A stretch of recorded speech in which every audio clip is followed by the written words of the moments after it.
جی حدیث نمبر 53 مشکات.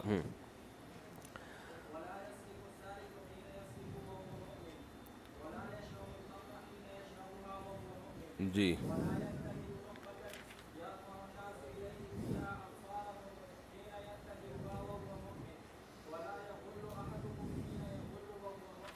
جی حضرت ابو ہریرہ رضی اللہ عنہ سے روایت ہے کہ رسول اللہ صلی اللہ علیہ وسلم نے فرمایا زانی زنا نہیں کرتا جب وہ زنا کر رہا ہوتا ہے تو اس حال میں وہ مومن ہوتا ہے، یعنی ایمان اس کے دل سے سلب کر لیا جاتا ہے زنا کے وقت. ولا یسرق السارق حین یسرق وهو مومن، اور چور چوری نہیں کرتا جس وقت وہ چوری کر رہا ہوتا ہے کہ اس حال میں وہ مومن بھی ہو، یعنی جب وہ چوری کرتا ہے تو وہ مومن نہیں ہوتا. ولا یشرب الخمر حین یشربها وهو مومن، اور جب کوئی شراب پیتا ہے تو جس وقت شراب پی رہا ہوتا ہے تو وہ مومن نہیں ہوتا. ولا ينتهب نهبة يرفع الناس الیہ، نہ کوئی چیز اچک رہا ہوتا ہے، جیسے ڈاکو لوگ چھینتے ہیں نا، اسنیچ کرنا، لوگ اس کی طرف دیکھ رہے ہوتے ہیں. فیہا ابصارہم، لوگوں نے اس کی طرف نگاہیں اٹھائی ہوئی ہوتی ہیں، حسرت سے دیکھ رہے ہوتے ہیں اپنی قسمہ پرسی کی حالت میں. حین ینتہبها، جس وقت وہ ڈاکو اچک رہا ہوتا ہے، وہو مومن، تو وہ اس وقت مومن نہیں ہوتا. ولا یغل احدکم حین یغل وهو مومن، کوئی مال غنیمت میں خیانت نہیں کرتا اس حال میں کہ وہ مومن ہو.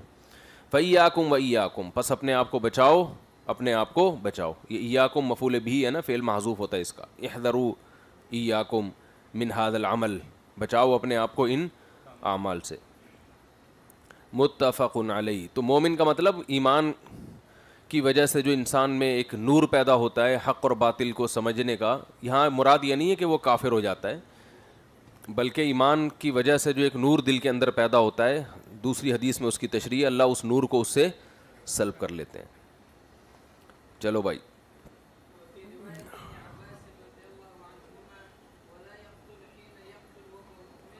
عبداللہ بن عباس کی روایت میں یہ بھی ہے کہ جب وہ قتل کرتا ہے تو اس وقت مومن نہیں ہوتا، یعنی جتنے بھی کبیرہ گناہ ہیں اس کے ارتکاب کے وقت انسان ایمان سے نکل جاتا ہے. قال عکرمہ، یہ وہ حدیث آ رہی ہے. عکرمہ ہے، اکرمہ نہیں ہے. ہاں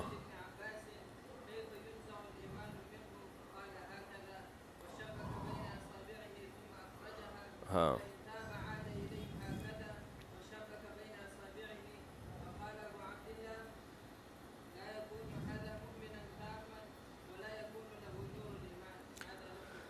جی. حضرت ابن عباس کی روایت میں ہے کہ جب وہ قتل کرتا ہے تو مومن نہیں ہوتا. حضرت عکرمہ جو عبداللہ بن عباس کے مشہور شاگرد ہیں، یہ یاد رکھیں، ٹھیک ہے نا، یہ جو صحابہ کے شاگرد ہیں نا جو مشہور ان کے نام بھی یاد حدیث کی سند میں جب آئے کریں تو یاد رکھ لیا کریں، ٹھیک ہے نا، کیونکہ علم حدیث کے طالب علم کو یہ پتہ ہونا چاہیے کہ کون سا صحابی کس درجے کا ہے، کون سے تابعی کس درجے کے ہیں. تو حضرت عکرمہ فرماتے ہیں میں نے ابن عباس سے پوچھا کیسے اس سے ایمان سلب کر لیا جاتا ہے، یعنی کیا کیفیت ہے اس کی. قال ھکذا، عبداللہ بن عباس نے فرمایا اس طرح. اور کیا کیا؟ شبک بین اصابعہ، اپنی انگلیوں کو آپس میں ایسے ملایا. ثم اخرجھا، پھر یوں کر لیا. یعنی ایمان انسان سے ایسا چپکا ہوا ہوتا ہے تو جب وہ گناہ کرتا ہے تو ایمان ایسے نکل جاتا ہے اس سے. فإن تاب عاد الیہ ھکذا، اگر وہ سچی توبہ کر لے، اگر وہ توبہ کر لے تو توبہ سے ظاہر ہے جب مطلق بولا جاتا ہے تو فرد کامل مراد ہوتا ہے نا، تو توبہ سے سچی توبہ. اگر پکی ڈھکی کی توبہ کر لے تو واپس لوٹ آتا ہے. تو اس سے پتہ چلا جب وہ زنا کر رہا ہوتا ہے تو زنا کے وقت یا قتل کے وقت یا کوئی بھی گناہ کرتے وقت ایمان جب اس سے سلب ہوتا ہے تو جب تک توبہ نہیں کرے واپس آتا نہیں ہے. سمجھ رہے ہو؟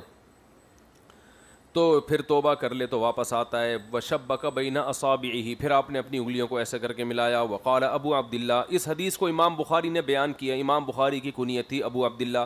امام بخاری نے بھی اس حدیث کی شرح بیان کی ہے کیونکہ اس میں جو خوارج تھے نا ان کی تائید ہوتی ہے کہ دیکھو کبیرہ گناہ کرتے ہی انسان کافر ہو جاتا ہے، جب توبہ کرے گا تو ایمان مسلمان ہوگا ورنہ وہ کافر ہوگا، تو ان کی تائید ہو رہی تھی. تو اس لیے امام بخاری نے اس حدیث کی تشریح بیان کی جو اہل سنت والجماعت کے عقیدے کے مطابق. وہ کیا تشریح ہے؟ لا یکون ھذا مؤمنا تاما، یعنی یہ کامل مومن نہیں ہوتا جو اس سے ایمان نکلتا ہے. تو اس کا مطلب یہ نہیں کہ وہ کافر ہو جاتا ہے، مطلب یہ کہ ایمان کا جو کمال تھا، کمال ایمان، اس درجے سے وہ محروم ہو جاتا ہے. ولا یکون لہ نور الایمان، اور اس کے لیے ایمان کا نور باقی نہیں رہتا. ایمان ایک ایسا، ایمان کا نور کا مطلب یہ ہوتا ہے کہ دیکھو ہدایت جو ہے نا، ہدایت یہ ایک نور ہے جس سے ہمیں صحیح اور غلط کا پتہ چلتا ہے. تو یہ نور اللہ اس سے سلب کر لیتے ہیں. نور، اندھیرے میں نور کا کام کیا ہوتا ہے؟ اندھیرے میں روشنی. تو جس کے پاس ایمان کا نور نہیں ہے وہ صحیح اور غلط کا فیصلہ نہیں کر سکتا. آپ دیکھ لو نا غیر مسلموں کی حالت کیا ہے. یونائٹڈ نیشن میں جتنے لوگ ہیں جو قانون سازی کر رہے ہیں، ایمان کا نور نہیں ہے نا، تو انہوں نے گے میرج کو بھی حلال کر دیا. یعنی جو بالکل ایسا کام جو جانور بھی نہیں کرتا اس کو نیچرل قرار دے دیا. آپ اس سے اندازہ لگاؤ عقل ماتم کرے گی کہ نہیں کرے گی. اور بچوں کے لیے حقوق بن رہے ہیں، ابا اماں کے لیے حقوق ہی نہیں ہے. یعنی انسان کی آزادی میں خلل سمجھا گیا ہے کہ اگر اس کے بوڑھے ابا اس کے ساتھ گھر میں ٹینشن دے اس کو، تو یہ آپ کی آزادی میں کیا ہے؟ خلل. لہٰذا آپ کو الاؤ ہے کہ آپ ابا کو گھر میں نہ رکھیں. It is your choice. وہ کہتے ہیں اٹ از یور چوائس. تو اب یہ ایمان نہ ہونے کی وجہ سے غلط گائیڈنس، زنا کو الاؤ کر دیا، اور میرج کے بارے میں ایسے ایسے اصول بنا دیا کہ اس نے خاندانی نظامی کی تلپٹ کر دی. مرد اور عورت کو برابر قرار دے دیا، حالانکہ نیچر نے دونوں کو برابر نہیں بنایا. تو اتنے بڑے بڑے بلنڈر جو ان سے ہو رہے ہیں، یہ اسی وجہ سے ہو رہے ہیں کہ ایمان کا نور نہیں ہے. وہ ان کو بتا ہی نہیں رہا کہ صحیح کیا ہے غلط کیا ہے. سمجھتے ہو؟ تو نبی نے فرمایا. تو اسی طرح زنا یا جتنے بھی گناہ ہیں اس سے بھی ایمان کا نور نکلتا ہے.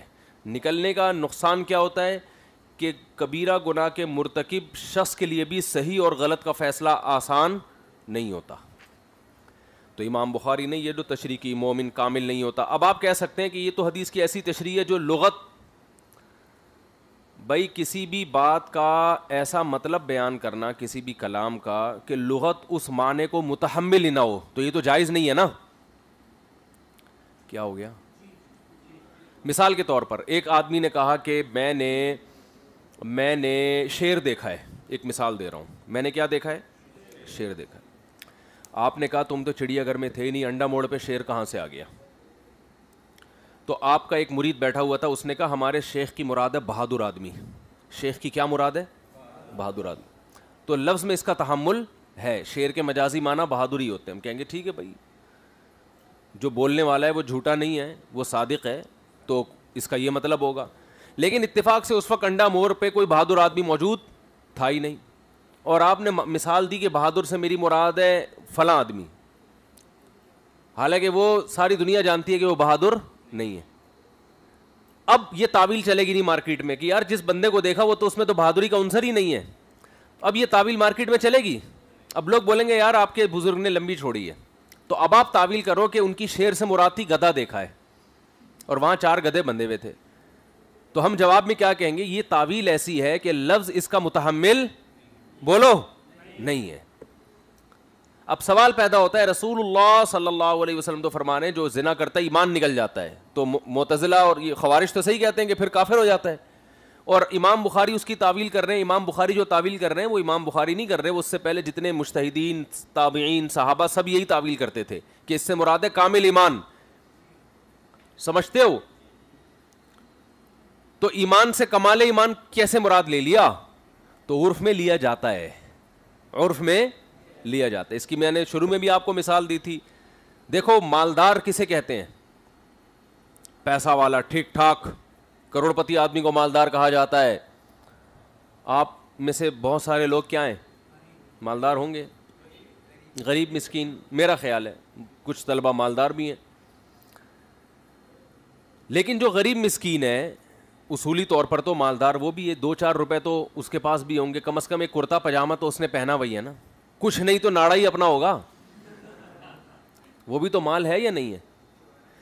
تو حقیقت کے لحاظ سے تو یہ مالدار ہے، لیکن عرف میں ایسے شخص کو مالدار نہیں کہا جاتا. تو عرف میں مالدار اس کو کہا، مالدار کا مطلب مال رکھنے والا. تو مال تو ہے نا اس کے پاس، تو ایک ٹوپی کیوں نہیں ہے، ایک چشمہ کیوں نہیں ہے، مالدار ہو گیا. ایک زاربند بھی ہو تو مالدار ہو جاتا ہے انسان اس سے. لیکن عرف میں ایسے مالدار کو مالدار نہیں کہتے جب تک معتد بھی ہی مال نہ ہو. تو نبی صلی اللہ علیہ وسلم کی حدیث کا مطلب یہ ہوا کہ ایماندار اسے کہا جائے گا جس کے پاس معتد بھی ایمان ہو. اور معتد بھی ایمان وہ ہوتا ہے جو آپ کو کبیرہ گناہوں سے بچاتا ہے. اگر آپ کبیرہ سے نہیں بچتے تو مالدار حقیقت, ایماندار حقیقت کے لحاظ سے تو ہیں, اس لیے کہ ایمان تو ہے نا اللہ رسول پہ, آخرت پر بھی ہے, لیکن عرف میں یہ اس قابل نہیں ہے کہ اس کو ایماندار کہا جائے. تبھی ایسے شخص کو عرف میں بھی ہم بے ایمان کہتے ہیں, حالانکہ بے ایمان کا مطلب تو کافر ہو گیا. بھائی جو ایمان, بھائی معتزلہ کا یہ ہے کہ ایمان اور کفر کے درمیان بھی ایک بیچ میں ایک درجہ ہے, لیکن اہل سنت والجماعت کا تو یا تو مومن ہے یا پکا کافر ہے, درمیان میں کچھ نہیں ہوتا. منافق بھی پکا کافر ہی ہوتا ہے. میرے کو پنجابی آ گئی ہے, منافق بھی کیا کی ہوتا ہے, پکا کافر ہی ہوتا ہے. تو یہاں مراد یہی ہے, حدیث میں اس طرح کے لوگوں کو جو کافر کہا گیا یا یہ کہا گیا کہ ایمان نہیں ہے, تو اس سے مراد معتد بھی ایمان نہیں ہے, یہ آدمی اس قابل نہیں ہے کہ اس کو مومن کہا جائے. باقی حقیقت ماہیت کے لحاظ سے یہ مومن ہے, اس پر اسلام کے حکام جاری ہوں گے, نکاح اس کا باقی رہے گا, حج اس کا باطل نہیں ہوگا, ارتداد والے حکام اس پہ جاری نہیں ہوں گے, اس کا جنازہ پڑھایا جائے گا وغیرہ وغیرہ.